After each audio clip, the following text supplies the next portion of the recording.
Hello po, isang magandang araw po sa ating lahat. And ito na po yung tinatawag po nating healing oil. And kung makikita po ninyo dito sa baba, ito po yung powder po ng sinukuan. Gumamit po ako ng kulay puti at saka itim. Pinag-combine ko po siya and dilaw. And kung makita ninyo po itong pula, kung minsan ginagamit po ito pang tunaw po ng lason, lalo na po pag lason po ng orasyon. Ito is panakake and ito naman siya is black and white corals.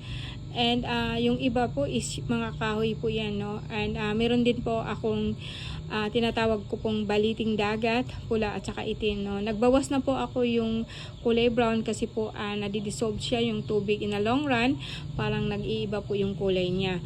And ito po ang sinukuan po nito guys is 7 klase, 7 kulay po, which is represent po ng ating chakra. Pero ang pinakaano dito is yung itim, kasi yung itim po ang pinakamalakas sa lahat po ng kulay, kasi po ina-absorb po niya ang lahat po ng kulay kung anong meron po tayo. So and ito guys is pwede po ninyong siyang i-refill. And maglangis lang po kayo ng sarili pong nyug. Huwag po kayong bumili para makasiguro po kayo na bago at saka nakasiguro po kayo na malinis. And ang gagawin po niyo dito is like pwede po ninyo siyang inumin. Kunti lang po, like patak lang po, no? Kung meron po kayong dropper, ipatak po ninyo sa dila ninyo sa ilalim. And lahat po ng mga lason po sa katawan po natin, lalo na sa mga karga, ilalabas po niya yon. And pwede din po siyang panghilot kung halimbawa masakit po ang tiyan mo, sa lahat po ng party po ng katawan po natin. And mabisa po talaga siya sa kulam at saka sa balang. Well, anyway guys, etong panangga po natin, itong healing oil po natin ngayon is pwede na po siya na kahit po hindi natin maiwasan na makasalubong po tayo ng kaluluwa or namatayan po tayo, no, sa pamilya po natin, o nakapunta po kayo sa ospital, no.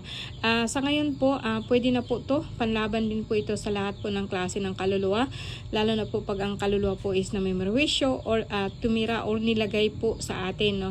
Kung minsan kasi padalhan po tayo ng mga kaluluwa para pistehin po yung buhay natin, kaya kung minsan po hindi po kayo nakakatulog. So ang ginagawa po nito is ipatak po ninyo ito sa baga. So itong langis na to, ipatak po siya sa baga and uusok po yon. And then kung sino po yung concern, ipapaikot po ito sa kanya ng 3 beses. O yung kung alam niyo yung parang ini-insinso po siya.